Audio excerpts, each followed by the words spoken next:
One day I was admiring nature and I was overwhelmed by the beauty of a particular flower.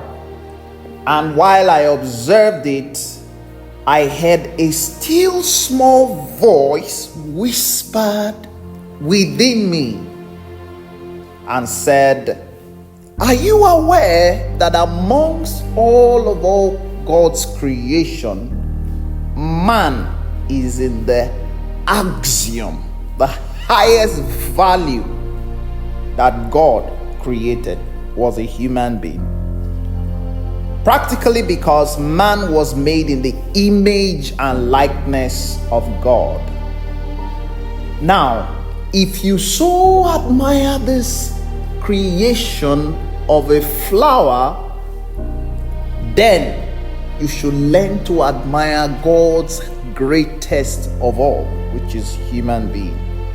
You see, this changed my perspective that I cannot claim to love God whom I haven't seen, yet hate men who are made in the image and likeness of God.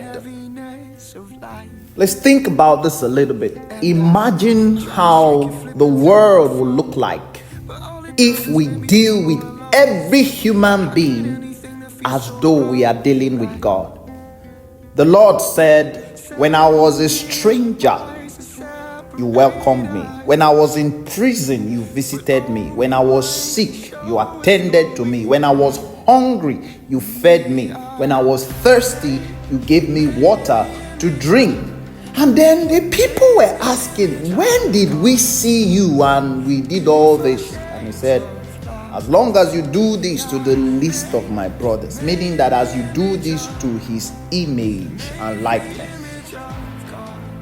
What if I tell you that God may have appeared to you as a neighbor, and how did you treat him? God may have appeared to you as a colleague in the office, or maybe as a member in your family, maybe as your wife or as your child. How did you deal with the image of God that you meet every day?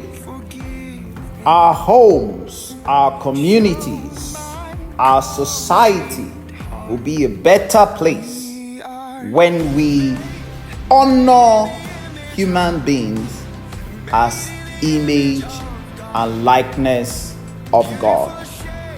Never forget this.